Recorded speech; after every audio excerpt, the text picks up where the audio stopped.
आपण मानंकु समस्तंकु आम चैनल को बहुत बहुत स्वागत। आसंतु आज मु आपण मानंक सहित नडिया लड्डू रेसिपीटी शेयर करिवि। एथिपाई मु फाळे नडिया नि जाईछि। नडिया को भल भाबरे मु बाहर करिकि खंड खंड करिकि एथिरु चोपा छड़ेई नेछि। आपण चाहिले नडियार ब्राउन अंश तक बाहर करि पारिबे, माने माटिया अंश तक इभଳି पछ अंश नहेले एहाकु बाहर न करिले मध्य किछि असुविधा नाही। एबे आमे नडिया को छोट छोट खंड करिकि ग्रेट करि नबा। आपण नडिया को छोट छोट खंड रे काटिकि ग्राइंडिंग जार रे नै कि एहाकु दरखंड करि पारिबे, नहेले एमिति आपण नडिया कोरा गोटे नै जिबे ओ सेथिरे नडिया सबको भल भाबरे कोरिकि नै जिबे। नडिया कोरा जेतेबेले आपण यूज करूछंती त देखिबे टिके छोट छोट कणा थिबा जगह नियंतु, जहा द्वारा कि यह छोट छोट होइकी कोरी ही आसीबो, माने पतला पतला होइकी कोरी हेबो, बेसी लंबा किबा बेसी मोटा होइकी कोरी हेबो नाही। एबे मु यहाकु गोटे गिना रे ट्रांसफर करि देइछि। देखंतु गोटे गिना पाखा पाखी मोर नडिया कोरा होई जाइछि। तो एथि पई हमें कोन करिबा ना, यार चारि भागरु भागे गुड़ यूज करिबा। आपण चारि भागरु दुई भाग गुड़ मध्य यूज करि पारिबे, किछि असुविधा नाही। एमे हमें नडिया को भाजिबा। एथिपाई मु कड़ाई रे गोटे चामच घिओ नि जाइछि ओ नडिया कोरा सबको पकई देउछि।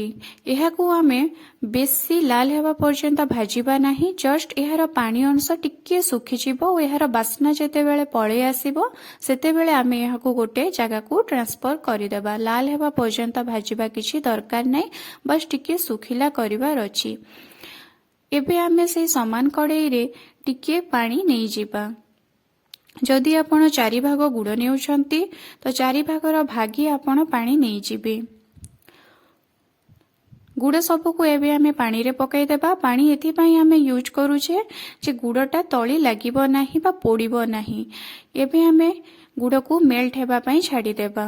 गुड़ को भल भाबरे हमें मेल्ट करि नेबा। गुड़ एबे फुटी आसिलानी, बस एई अवस्था रे हमें जो कोरा नडिया रखिथिबा सबको पकई देबा। एथिपाई किछि पागर आवश्यकता नाही। गुड़ को आपण पानी रे एमिति देई देबे ओ गुड़ फुटी आसिले आपण आपणकर जो कोरा नडिया टिके सुखिला करिकि भाजिकि रखिथिबे ताकू एथिरे पकई देबे। एबे आमे नडिया ओ गुड़ को भल भाबरे कसी नेबा बा भाजी नेबा।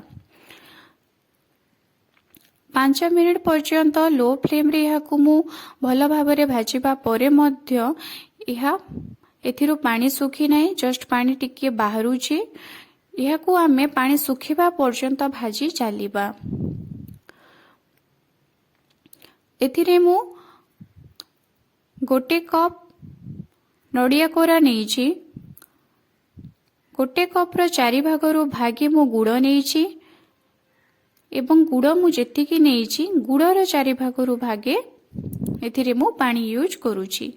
ए भली क्वांटिटी रे जदि आपण लड्डूटी बनेबे बा पाग प्रस्तुत करिवे, आपणकर लड्डूटी बेसी मीठा लागिबो नाही, परफेक्ट बनिबो। आपण चाहिले जेतिकी नडिया नेउछंती ताहार चारि भागरु दुई भाग आपण गुड़ नै पारिबे, किंतु कोन हेबो जदि बेसी गुड़ आपण यूज करूछंती तो आपणकर लड्डूटी गुड़ गुड़ लागि पारे, नडियार से स्वादटी आसीबो नाही। तेणु आपण जेतिकी नडिया नै जिवे तार चारि भागरु भागे आपण गुड़ नेबे। एबे हमर नडियार पानी सबु तक मरी गलानी। एबे हमें टेस्ट करबा जे या लड्डू बनिबा पई प्रस्तुत हैला कि नाही। टिके नडिया नै कि हमें एमिति गोल गोल करबा, लड्डू भली हे गले एबे हमें गैस फ्लेम को बंद करिकि याकू काढी आनिबा। याकू हमें टिके ठंडा हेबा पई छाडी देबा। याकू टिके उषुम थिबा बेले ही आपण लड्डू प्रस्तुत करिवे, बेसी ठंडा हेबा को देबे नाही, नहेले यहा लड्डू बनी पारिबो नाही। एबे हमें टिके पानी नै जिबा। पानी हाथ हेकी टिके हमर जो नडिया कोरार पाग बनेथिबा ताहा नै जिबा ओ हाथ रे एमिति गोल गोल करिकि नडिया लड्डू बनै नेबा।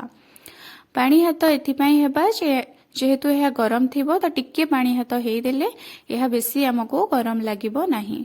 ए भली भाबरे नै कि आपण गोल गोल करिकि नडिया लड्डू तक सबु बनै नेबे। नडिया लड्डू बनिबा प्रणालीटी बहुत सहज। आपण जदि ए रेसिपी देखिकि नडिया लड्डू बनाउछंती तो सहजरे बनै पारिबे। वीडियोटी आपनको केमिति लागिला मते कमेंट सेक्शन रे आपण माने जणैबे।